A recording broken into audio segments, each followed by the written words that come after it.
This is a 3D printed piano that actually plays, and I spent the last 6 months designing, prototyping, and testing it. See, growing up, there was a problem. In real acoustic pianos, each key has over 100 moving parts, so acoustic and electric pianos feel and sound completely different. But for over a decade, I only practiced on electric pianos, and if you're pursuing piano seriously, that's terrible for developing proper technique. So when I found the maker community this year, I asked a simple question. How hard is it to 3D print a piano that rivals a real acoustic one? But to answer that question, we first have to solve a deceptively simple problem. 3D printing a piano key.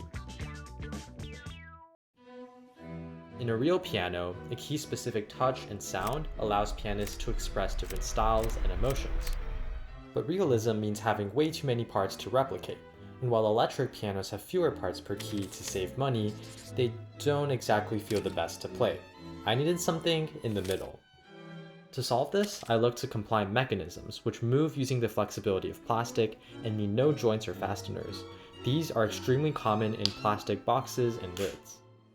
Over more than 50 iterations, I used these constantly to solve issues present on cheap pianos. This 4-bar mechanism mimics the movement of a long lever on a real piano while staying compact, and is inspired by similar mechanisms on bike suspensions. When pressed, the key activates this lever with a compliant hinge, mimicking the weight and inertia of real keys when bolts are attached at the end.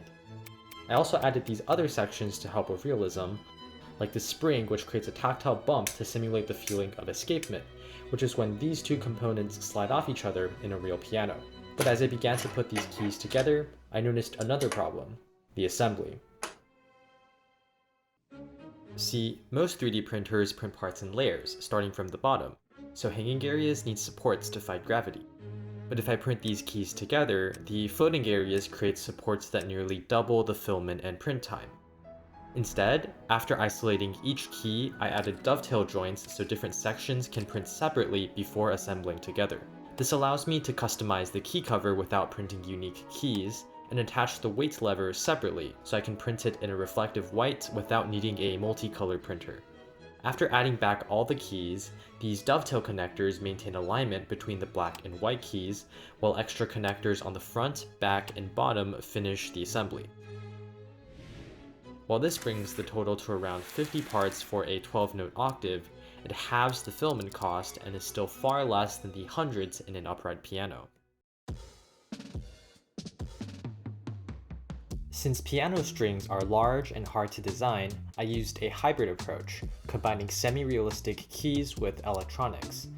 I used these IR sensors to measure each key's location based on the amount of emitted light that's reflected.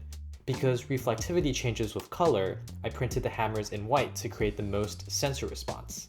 Then, with filtering and some math to calculate velocity, I can generate MIDI data, which feeds into a synthesizer called FluidSynth to produce music from high-quality samples. Normal pianos only compare when a key passes 2 specific points, but I went for this approach to get more detailed data. The downside is that the sensors require calibration for environmental and manufacturing differences. Next, I needed a circuit board for my electronics, so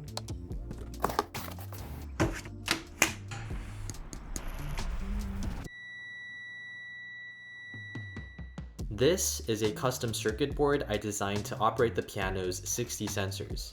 Instead of ordering a board the length of a piano, which would be quite expensive, the board is modular. With these connectors, you can daisy chain the signals and power, with some boards acting as peripherals and one as the central board, complete with a Pico for MIDI conversion and a place to connect USB-C power. Using 2 layers of multiplexers, one at the board level and one at the sensor level, signals from other boards can be routed to the central board with only a few wires. Thanks to this modularity, the Pico can service up to 128 sensor inputs across 8 boards, and you can even solder on these connectors to add a pedal or control knob.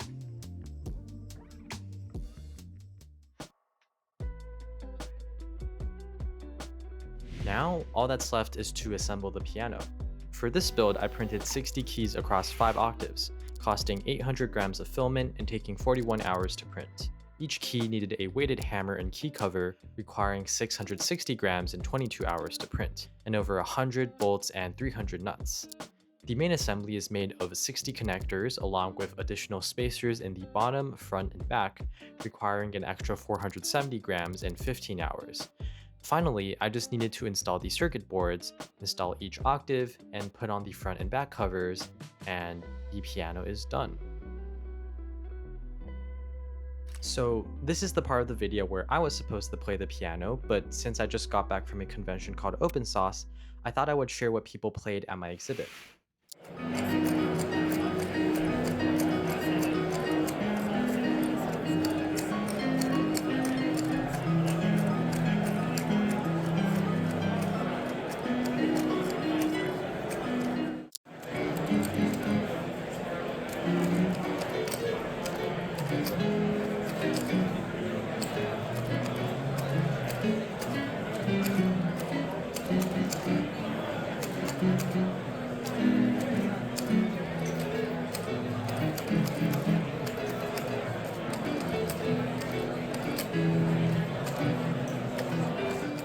And probably my favorite clip is of Alan Becker playing my piano.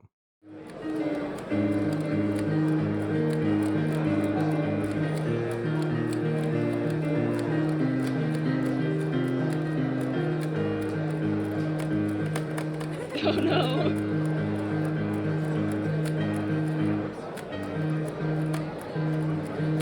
Bro, this key. Okay, whatever.